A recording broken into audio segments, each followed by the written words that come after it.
Hello, welcome to my studio.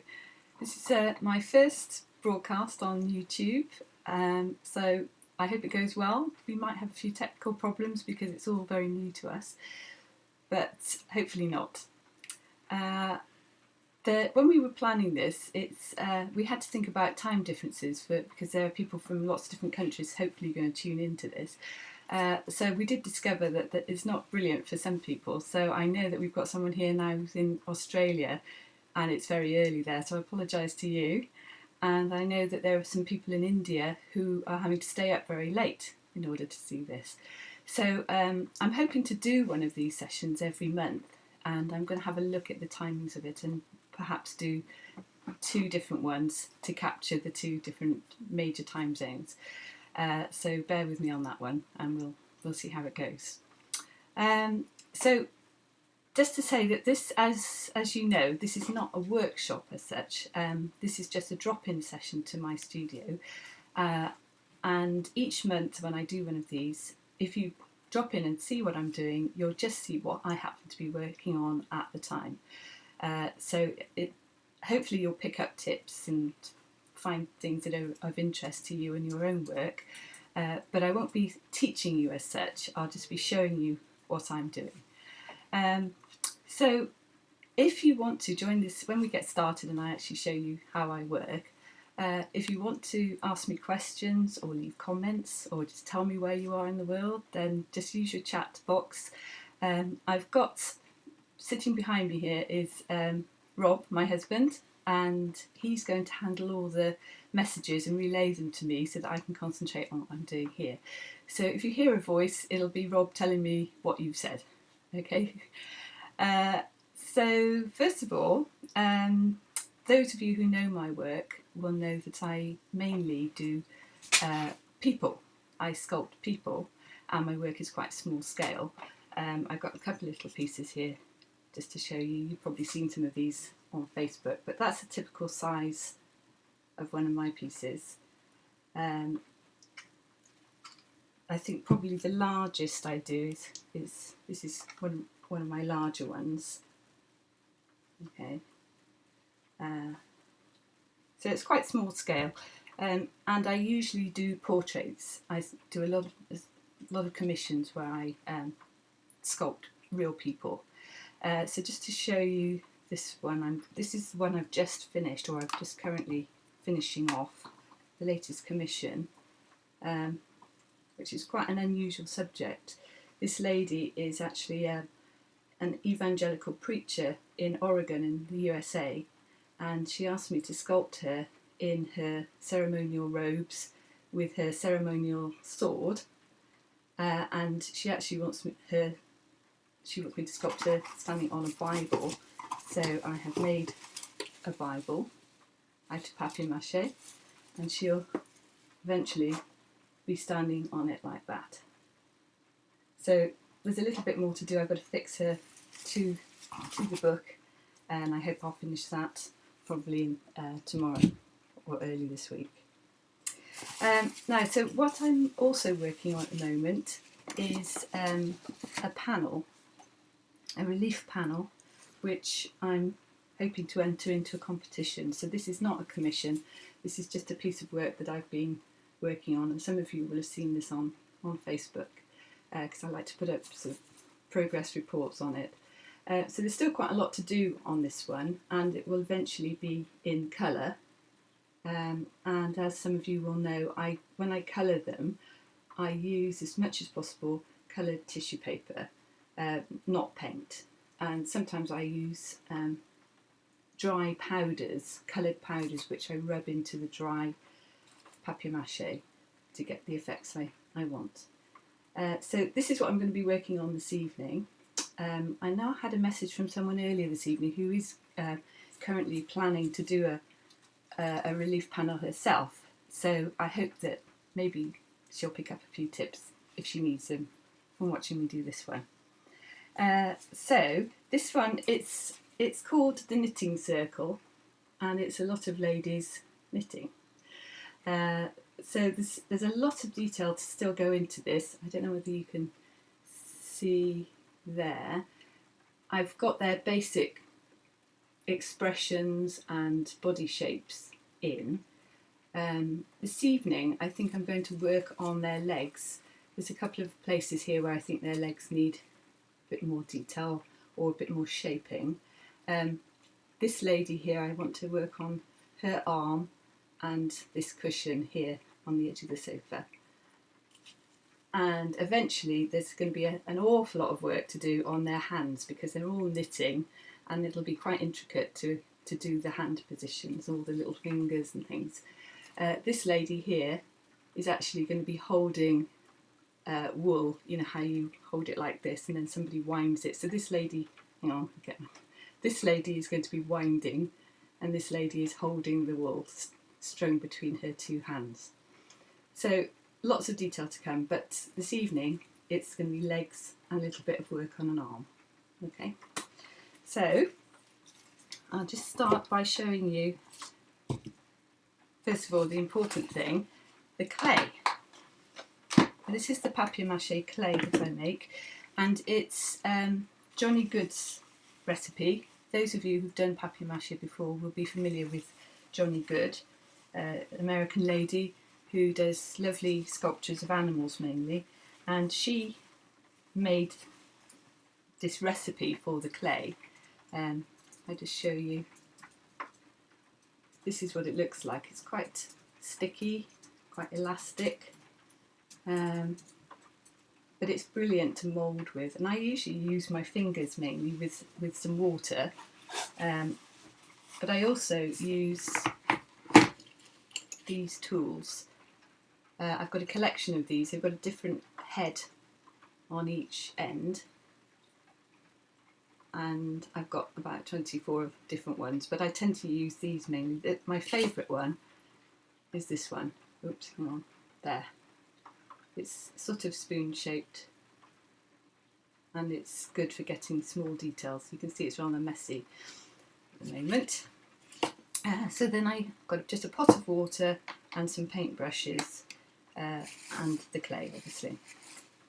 So if we have a look at this now, I'm going to, first of all, I think I'm going to start with this lady's leg here, because the way it connects with the leg of the lady next to her, there's just a little bit of a overlap there.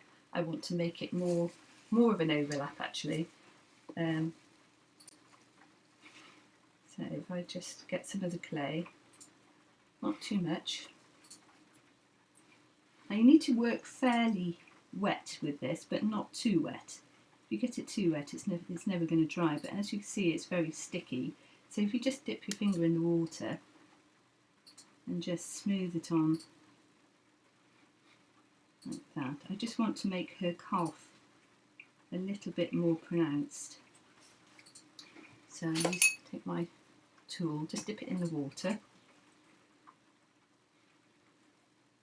and then I've got her shin bone going down here, which I want to preserve, but just to take the calf a little bit more out and across the lady's leg that's behind it.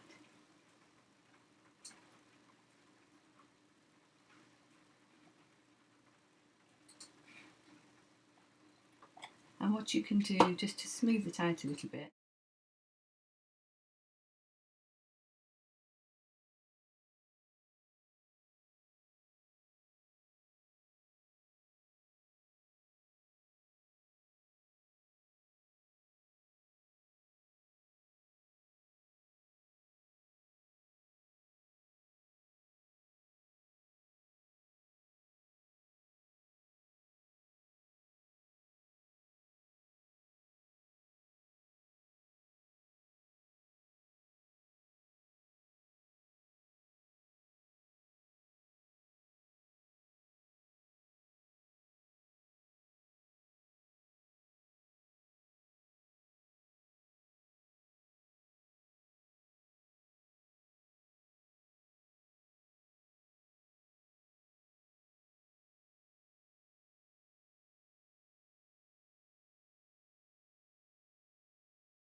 on it. So at the moment her leg looks a little bit like a leg without any trousers on it. So I want to just make the trousers a little bit more obvious.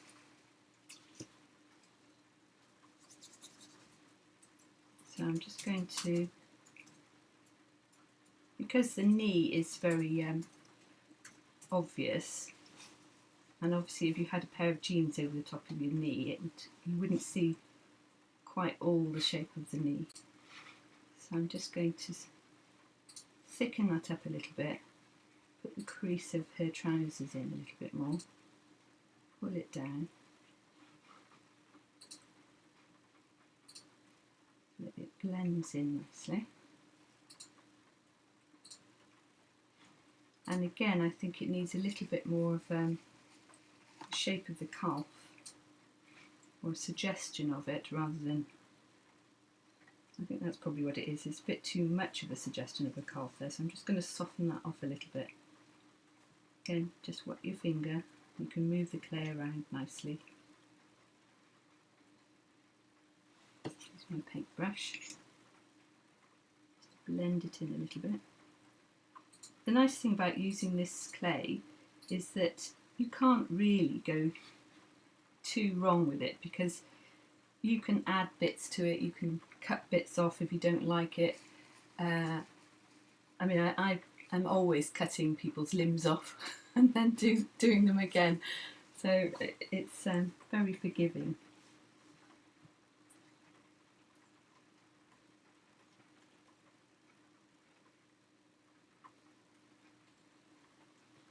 And then when you get to the stage where you're sanding, again you can refine and correct things at that stage as well.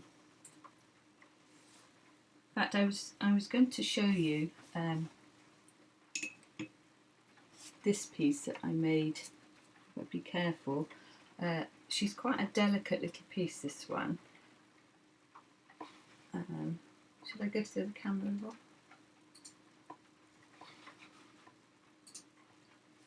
This piece, and she's full of danger zones really, because she's got little hands, little feet sticking out. There's all sorts of bits that could break off, and in fact, as I brought her into the studio this evening to show you, her finger broke off, so I just did another finger just before we came on air. So it's just drying now, so it's quite fragile, but it's easy to just correct things, add things on, cut them off. It's really not a problem. I'll put her there and let her hand. We've got a couple of questions. Oh, right, okay. What questions have we got? Okay, any chance today or a future peek you will show us how you apply the tissue paper for colour? Yes, definitely. In fact, I'll show you that. If we've got time later today, I've got an example here where we can have a look at that. I don't know whether you also want to see about armatures. We could have a quick look at an armature if that's of interest to people. Because if you take something like this one, I don't know whether some of you would like to know what's inside her, you know, so that, because obviously there's a framework inside this model. So is that something that you'd be interested in? Message me in the chat if you'd like to see that. We'll do that a bit later on today. So, yeah, somebody would love to see the armature. All right, okay. And the other question is, what tool do you use to cut off the dried paper clay? It dries so hard. Is it a Dremel? No, I don't use a Dremel. I use this. It's just a craft knife. It's very sharp. I have cut myself a few times on this, so be careful if you use these. But yeah, a craft knife is the best thing, with a chopping board, and just slice off whatever you need to do. Okay. What was the other question about? That's it. Right, okay. Armatures. Armatures. So should we do armatures next? Yes, a few people want to know. Right, okay. So inside sculptures like this one, I start by making, you can use wire, you can use all sorts of things, you can use wood, cardboard, wire. I use paper because I like to think that as far as possible my sculptures are all made of paper. So I start by making, this is an example of an armature. So this is made completely of newspaper and masking tape. For those of you who are not sure, I don't know whether it's called masking tape in other countries, but it's just stuff that you use for decorating so that you can put it around a window pane or something so that you don't get paint on it. But it's sticky paper tape, and it rips easily, and it's not so sticky that you can't unstick it if you need to. So I tend to get let's see, like a ball of newspaper like this. Supposing I was making a body, I might just get a ball of newspaper like this, and then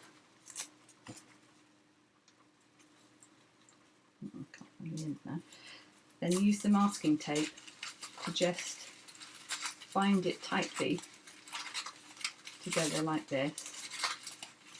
You can be very rough with it, it doesn't have to be exact. And then you can sort of squish it into the shape that you want. So it only has to be quite a rudimentary body shape. And then you can attach legs or arms or head or whatever. And you end up, it does take a bit of time, and it's worth spending a bit of time on the armature because you can really get the character of the piece. Obviously, no head on this one, but this one is a sort of nonchalant person leaning against a wall or a lamppost or something, and you can really get the flavour of it if you spend a bit of time with the newspaper and masking tape, getting it just as you want, and also getting the proportions right. I tend to just do it by eye, but you can be a bit more exact if you want to. And then once you've reached this stage, you can then start applying the clay onto it, just as I showed you on the panel. Sometimes with some of these larger sculptures, so for instance the commission I've just been working on, this one, because she's going to be taking the full weight of her on her legs, I'd actually put inside the armature stage here, I put not cocktail sticks, chopsticks into her legs, so, and then put the clay around it, so it just gives it a bit more strength, a bit more support for the weight of her. And I tend to use cocktail sticks for the arms, just to sort of get the shape of the arms, and to give something to hang the clay on. Then when it comes to, I do quite a lot of busts, head and shoulder pieces, and this is how it starts off. You literally have a ball of newspaper bound tightly with masking tape, a cocktail stick, I don't know, do you call them cocktail sticks in other places? It's like a toothpick, stuck into a sausage shaped piece of scrunched up newspaper, again with masking tape around it, and then gradually you build up the shape. That's when the sculpting starts. You actually sculpt the facial features. So I'm just looking now to see what I've got over here. So these are little ones that have started life like that, and this is when the clay starts to go on and you start to actually make the character of your piece. Other ones here. These are sort of rejects really that I've started and then discarded. This is one that's got a little bit further on. It's got some hair. And he's got more of a expression on his face. This one actually I used in a demonstration that I did recently to show how easily you can change the expression on a sculpture. So this piece, he started out looking a lot more friendly, and then during the course of my talk I gave him a frown and it completely changed the expression on his face. So it was quite a good way of demonstrating how versatile this medium is.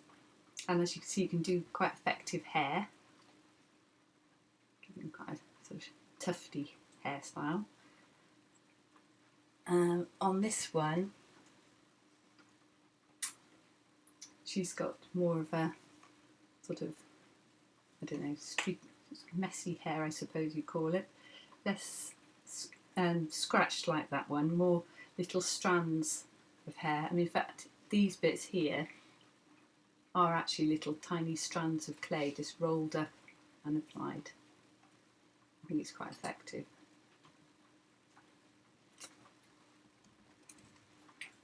Got a couple more questions. Okay, more questions. That's good. Can you talk about how you sand your pieces? Yeah.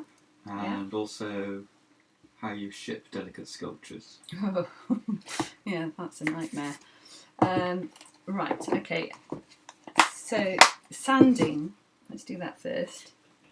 Sanding. Can I just ask? There's one other that's connected. Yeah. When doing relief work, Yeah. would I be able to do arms separately and then attach, or would you recommend adding armature and work it on as I go? Well, with this one, as you can see, they've got arms that actually protrude from the relief panel, and I think with this one, whose arms extend the furthest, I actually used the cocktail sticks for those. So I made her shoulders from the clay, and then while it was wet, I stuck a cocktail stick in horizontally like that, and then built it up with clay to get the arm shape. So you can do that. It depends how far out the limb is going to be and how much support it needs. You can do it with just the clay, but if it's going to be supporting something or it's sticking out quite a long way, then you do need a bit of extra support. So I would say use a small stick or a piece of very tightly rolled up newspaper attached, that sort of thing. Okay. So what we're going to do, sanding. Let's do sanding next.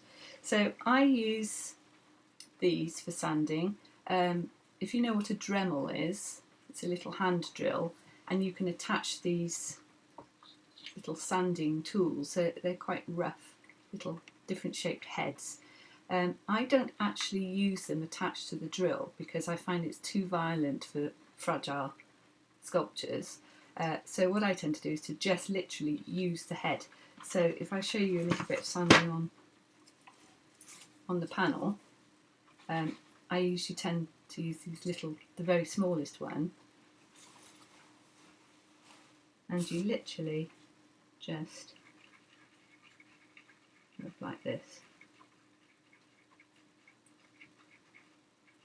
You don't need a lot of pressure. Circular movements are good because then you don't give yourself edges. And it's a bit time consuming, but it does work quite nicely and it gives you a nice smooth finish. Move it forward a bit. Let's do the forehead.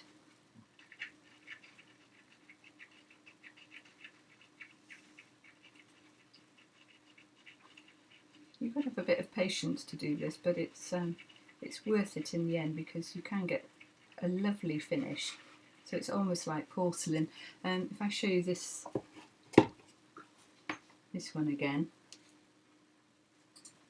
you can see that her. Oh, I'll use this one. Yes, please. If you can use this. Oh. You can see her skin is really smooth. It's beautifully smooth, the whole thing. And that was done with a great deal of sanding.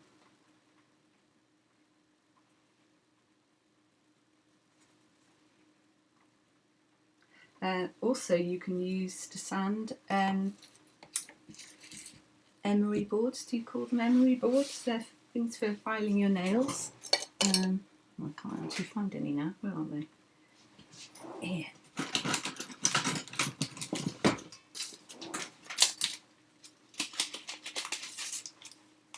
These that you use for filing your nails. So they're very fine sandpaper.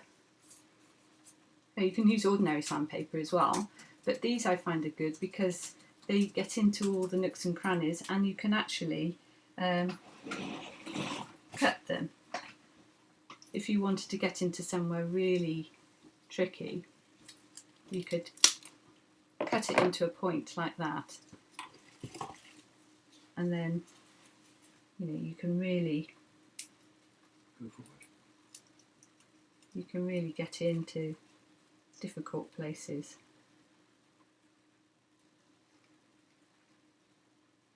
So I hope that's answered the questions about sanding. What was the other question about posting fragile sculptures? Yeah, I have to post quite a lot of my pieces abroad, and it's always a bit of a worry, but I do package them extremely carefully, and I always double box them. That is, I put them inside two different boxes, so they're really kept firm inside the first box, and then the second box absorbs any shock from the outside.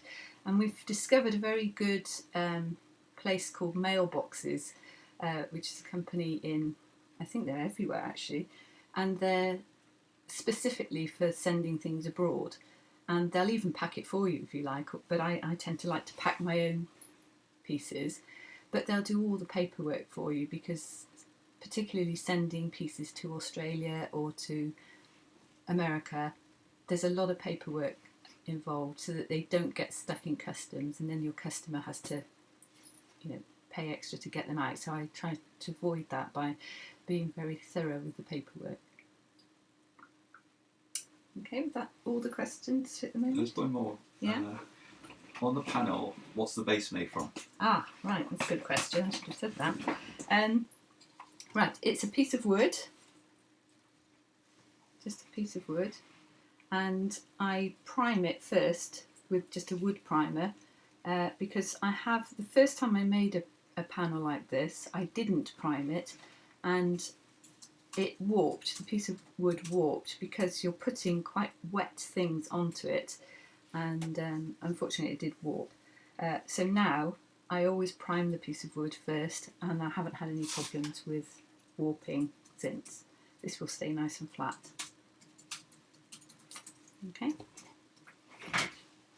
So, any more questions, or should I? Just a request to do a demo on sculpting faces one day. Oh yes, definitely I will. Oh, I know, there was a question about adding the tissue paper, wasn't there? Somebody wanted to know how I add the colour into this tissue paper, I think. Well, I'll show you anyway. Yes, for colour. Yes, okay. Well, if I just show you this. This was a very rough sculpture I made of a woman dancing. Actually, can we just go to that camera and it might show it better? Sorry. That one? What that? Oh, well, that'll do. Yeah, so I made this this is for a demonstration, just a woman dancing. It's great to do something like this, because you get a lot of movement into your sculpture by making a stiffened paper underskirt. This is made from just paper towel, and you glue it into the shape you want with lots of propping, so that it really looks as if it's swirling around. And I use this as an example to show how I then colour it. So I've started doing it with this one. So this, I've got a whole over here, you can't see it in here, but there's a whole cupboard full of coloured tissue papers, some just plain, some with patterns, and also paper napkins which have got patterns on, which is what this is. And it's a perfect way to colour things. So if I just show you now, I've got this particular pattern that I'm using is a napkin, and usually napkins come in 3-ply, 3 layers. So I take off 2 of them and just use the top layer, so it's very, very thin. And you just rip them up into little pieces like that, and you just position them onto your sculpture wherever you want the pattern to go, and you put it on with water, just a paintbrush, and some water. And you just brush it on like that. And the nice thing about the water is it just sort of slurps the paper onto the papier-mâché.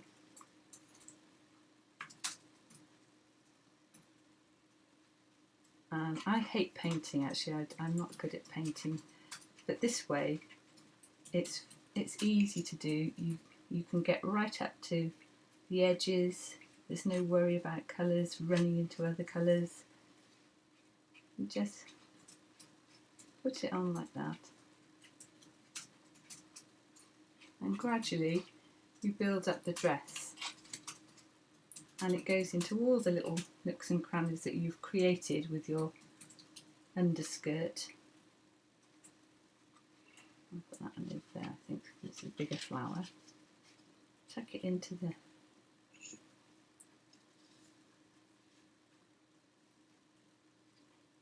Over a bit.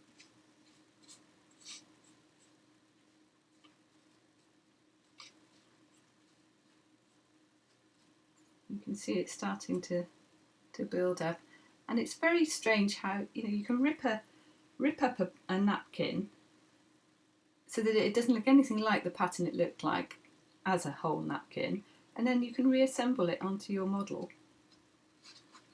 and it looks as if it's just one complete piece. It's very satisfying doing this. I find it very relaxing. When you add flesh-coloured tissue paper, do you see seams?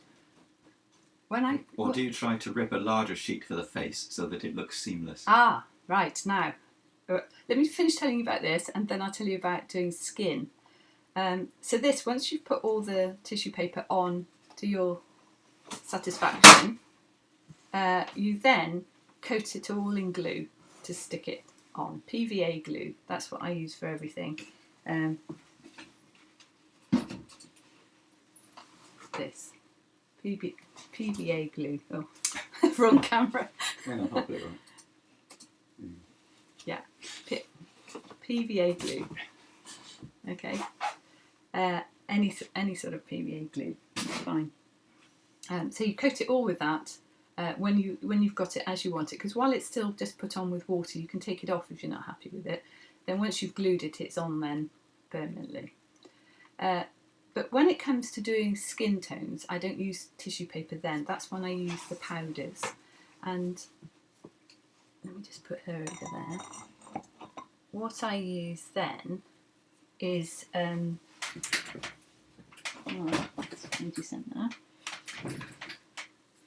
makeup, eyeshadows. Okay, so you just this is a particularly nice set because it's got lots of flesh colours in it, lots of pinks and beiges and creams and browns, and it's a good set, this one. So what I tend to do is I just go to fairly cheap chemists and places that sell makeup, and just buy, when I see a nice set of colours, I just buy them. And you just use let's take this just to show you. I mean, this is a poor face, but it'll show you just how you apply the colour. So you just get a dry brush. Should we go back to this camera now?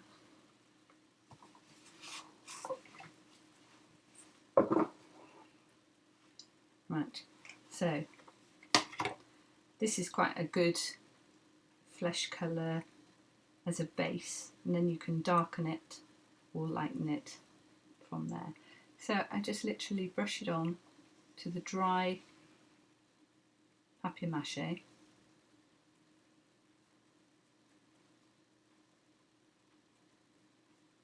And you start light and just work it up to the shade that you want. So you start light and go darker. Can you see that? And if you wanted to, I don't know, give it a bit more of a blush, just tap in a little darker pink there, look.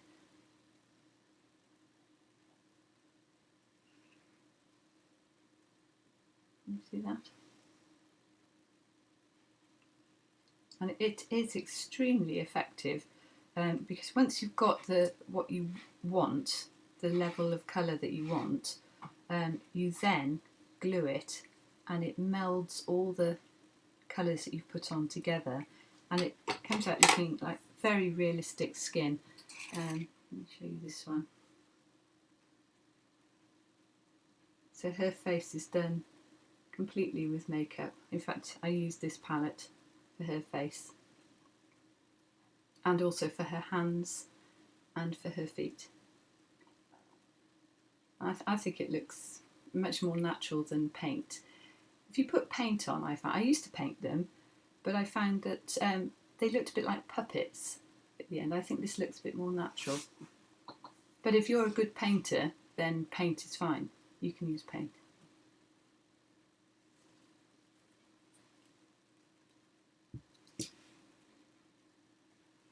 Any more questions for the moment?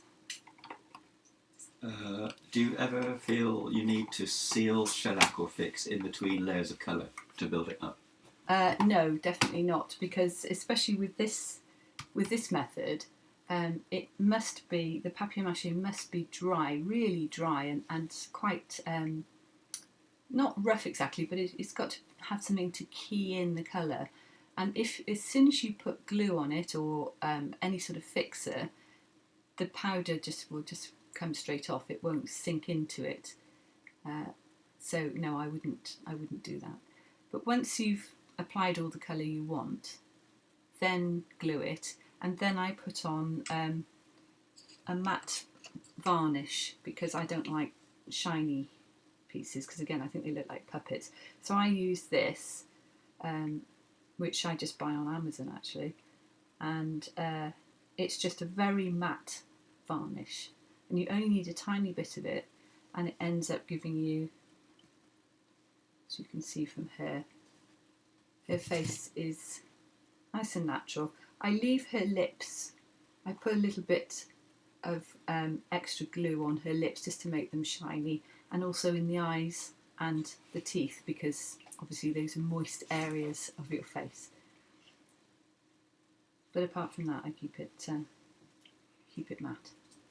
But I think somebody asked earlier whether I ever do a workshop on doing faces, and yes, I'd love to do that. I love doing faces.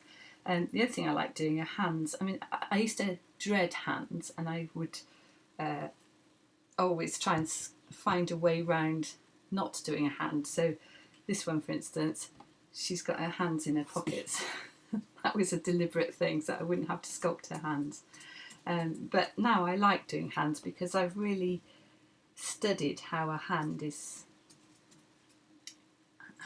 made, really. I love looking at anatomy books and things like that, and so I've worked out how a hand is constructed, and I really enjoy making them now. So I could happily do a demonstration of that as well if anyone's interested.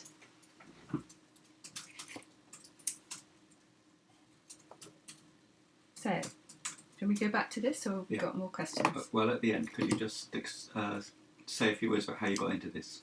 Oh, right, okay. Remind me at the end to do that. Right, so I'll just get my clay over again. The thing with this clay is you must keep it covered when you're not using it, because it dries out and then it's just useless. So I keep it covered in cling film and put the top on when I'm not using it. So, going back to this, I was just working on this trouser leg here.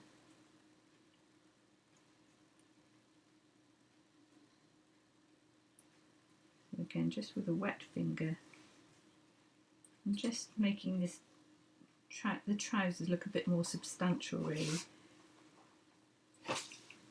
And I think if you are doing clothing, it's lovely to do lots of folds and wrinkles and creases in them, because it just makes them look much more lifelike. I'll have to show you this. This is again just a demonstration piece that I've got of a pair of trousers. Can I go to the other camera, please? Yeah, oops, hang on. Oh. It's alright, it hasn't affected the feed. Right. There you go. Thank you. So this It's just a pair of legs really, wearing trousers. And as you can see, I've done lots of folds and wrinkles as the trousers might fall. And I think it just makes everything come a bit more alive with the sculpture. It's not just dead. And you can see with this leg, for instance, you can see the outline of the calf there, as the jeans just mould to certain parts of your leg and not others. Turn it around. I hope you'll agree that it looks just a little bit more interesting. Okay, so that's what I'm going to be trying to do with this one. Do you make your clay in small batches, like that pot there? Yes, I do. This batch of clay will make a piece. I probably could make this piece from one batch of clay. And it lasts, if you keep it well covered and in your airtight box, and you can even put it in the fridge if you want to keep it a bit longer, it'll last about 2 weeks.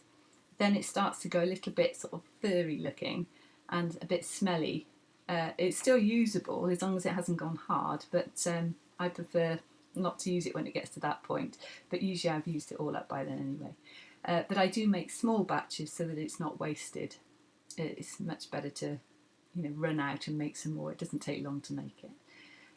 Those of you who want this particular recipe, if you go on to Johnny Good's site, Johnny Good, the papier-mâché artist, her site is called ultimatepapermache.com.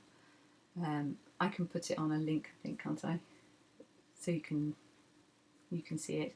But I've been using her recipe for nearly 10 years now, and I never have a bad batch. It always works fantastically for me. So and it's nice and fine. It's made with toilet paper rather than newspaper, flour, corn flour, baby oil, glue, and filler. Just thought I'd show you that just in case you don't know what I mean. It's ready-made filler. You know, when you're fixing a crack in a wall or something, you can use this sort of stuff to fill it. And you just put a bit of this into your mixture and it helps to set things a bit more firmly. Okay, and you can get it in any hardware store. As long as it's ready mixed, and as long as you don't buy this. There is a type where I think it's called mousse or something like that, and it's very, very light and fluffy, and that doesn't work, so don't do that. But if it's just a basic interior ready mixed filler, that's what you need. So going back to this one, with these jeans I'm working on now, I'm going to put some pleats into them, or creases, just so that they look a bit more realistic. So if I look at it now and I think, how would the creases fall in a pair of jeans like that? And probably the front would just tip over slightly from about halfway down the shin. So I'm just going to put a little crease in there.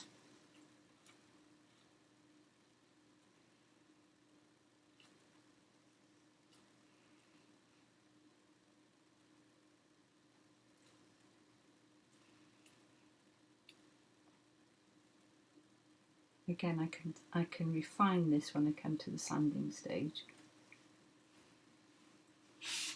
But I think, and her shoe would make it just bunch up slightly there, I think. So I'll put that in there. But as I said earlier, you can just alter it. If when this is dry you think, oh no, that's not quite right, you can just alter it. It's not a problem.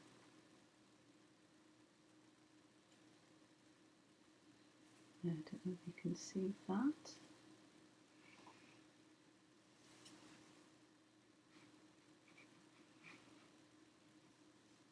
I'm a bit happier with that now. I might still do a bit more to the knee. I think there probably would be more of a fold at the side of the knee here. I think I'll just put one in there. It's a little crease. I would take the fabric of the jean just down onto the chair a bit more.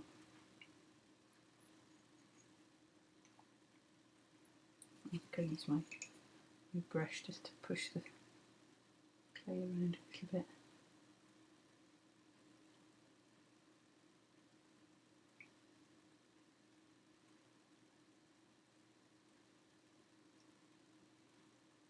So I'm a bit happier with that now.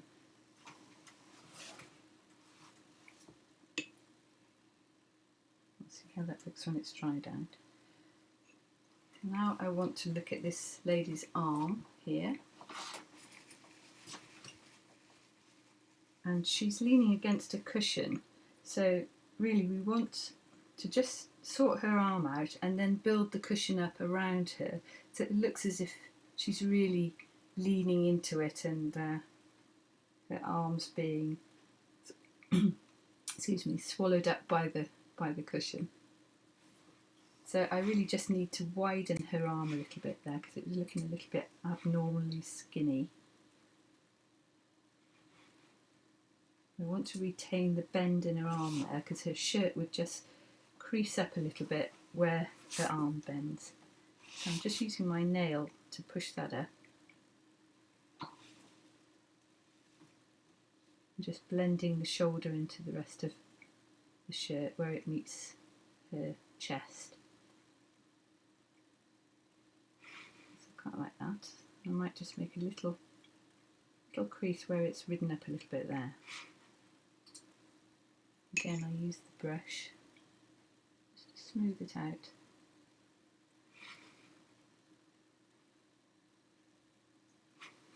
Get into the corners.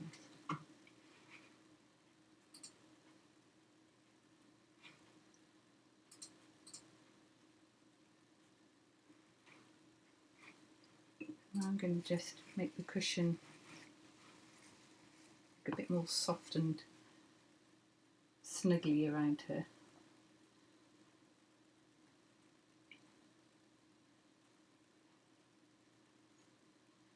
I think it just needs to be plumper cushion.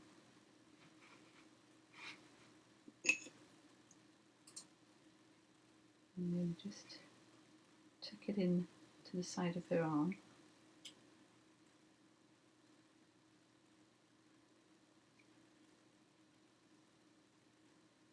And then just taper it down into the side of her there where it would just, where the weight of her is squashing the cushion a little bit more.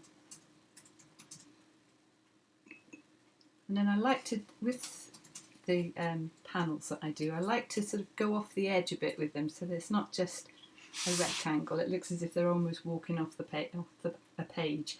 So I'll just take that cushion just off a little bit here.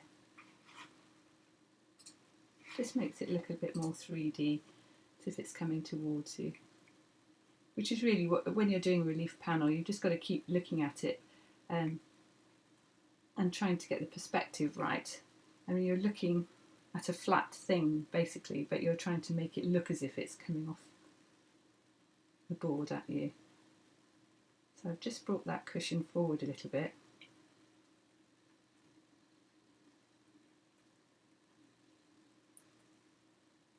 Just looks a little bit plumper and more comfortable.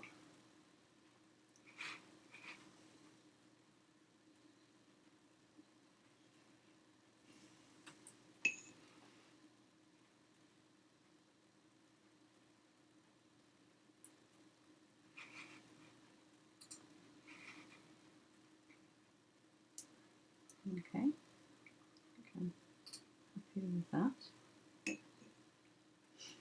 So looking at them now, I'm happier with her legs.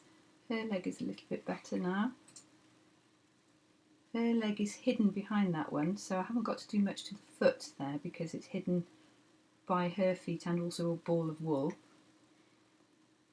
This and this one, I think her legs, she's got one leg tucked behind the first one. So really with these now I need to just work on their shoes. their feet generally to make sure that they are looking realistic and nice.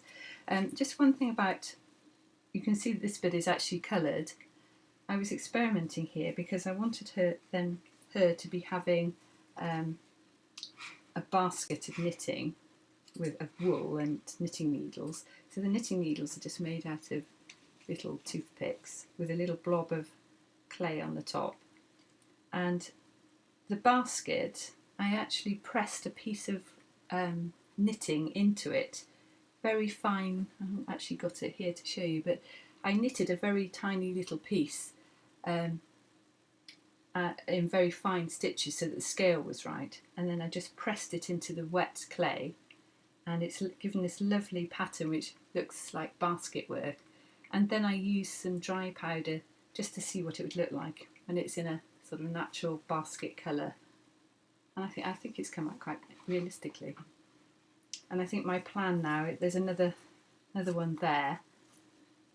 My plan is to do a similar thing to that one.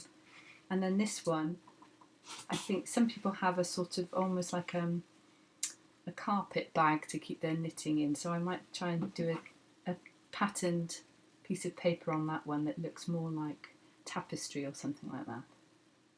And then all these balls of wool that are in these baskets, I'll do those with coloured powder, because then I can retain the texture that I've given them of the strands of the wool. So I think that would be quite effective. And then each of these ladies that are holding a piece of knitting, I'll do the same thing with those. Again, I pressed the piece of knitting into the wet clay to get a bit of a pattern on these pieces. And when I apply the dry powder to them, it'll pick up the pattern nicely and hopefully look like a piece of knitting. And each one of them is going to have some sort of little knitting needle, so I should probably cut down some cocktail sticks so that they look more to scale for these ladies. So all their faces will be done in the powder method that I showed you, and probably their hair as well. And then their clothes will be in various different patterns. Some of them it'll be plain tissue paper, some it will be patterned. Obviously their arms will be done with the skin tones that I showed you with the powder. So I think when it's finished it should look quite fun. I think it's quite a humorous piece. These two are being very naughty this side, messing about, while the others are busy getting on with their knitting properly. So how are we doing for time? Somebody asked a question. Yeah, got some. One practical question. Yeah. Does the cling wrap on the bottom of your piece serve a particular purpose? Ah, yes, it does. I put that on there so that when I've applied wet clay to this, because when I'm working on it sometimes, I might put a pot there so that I can stand it up and have a good look at it to check, perspective and things. And if this was wet on the bottom, it would stick to. I've got this turntable I use.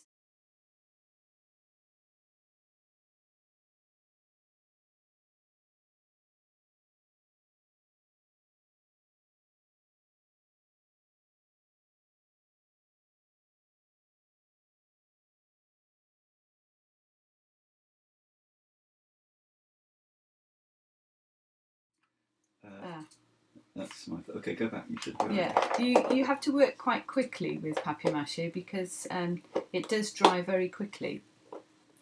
So it's I don't cover it to keep it damp. I usually just try and work on small sections and then let it dry and then work on another section. If I want to dry it even quicker, sometimes you feel you want it to be firmer to work on, and then you can put it in the oven on a very low heat and just leave it in there for about 10 minutes, and that firms things up quite nicely too. Another question?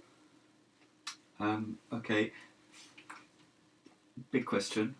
Would you speak to how you capture emotion in your pieces? Yeah, I do love to do that, and I think there's a number of ways you can do it. I think stance is important. This one, for example, I think she looks quite cheeky. She's got quite a cheeky expression on her face, but also she's got quite a cheeky way of standing. So I think that's what I was saying to you earlier. When you're making your armature, even at that stage, start to think how you're trying to get emotion into your piece. So stance, expression. Don't always have the eyes staring straight ahead. She's looking off to her right. She's got an eyebrow raised, so she's looking a little bit naughty, I think. There's all sorts of things you can do, but study lots of photographs, I think. And usually when I'm not working on a commission, if I'm just sort of trying to think what I want to make for myself, it's often the emotion or the expression that is my starting point. I might think to myself, oh, I really want to make a sculpture of somebody looking really sad, or someone looking wicked or very happy. And that's the starting point. And then I sort of study faces.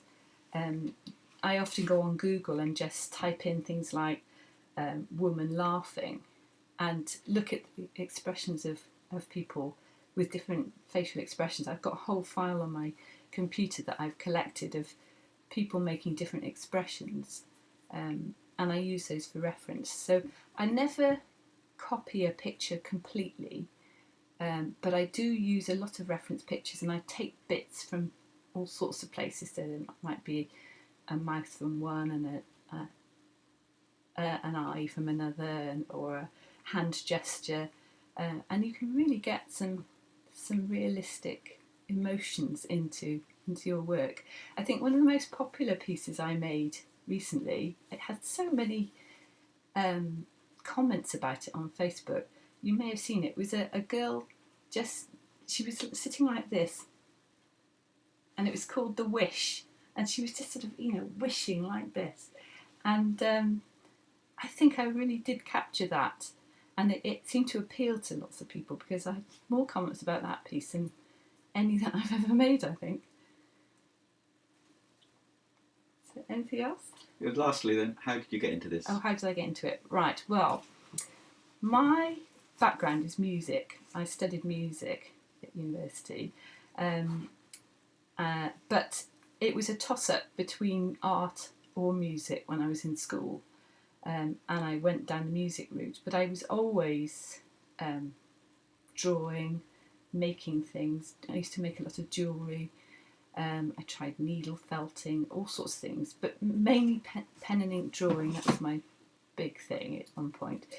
And I was just looking around on YouTube one day, and I came across Johnny Good, and she was showing her making some of these lovely animals that she does, and I just thought, oh, that looks fun. I think I'll try that. So she put up her recipe. She also had a book that she'd written, so I bought her book, and it had patterns in there for making all sorts of animals. And I made some pretty awful things, actually, a fish and a pig and a chicken, I think.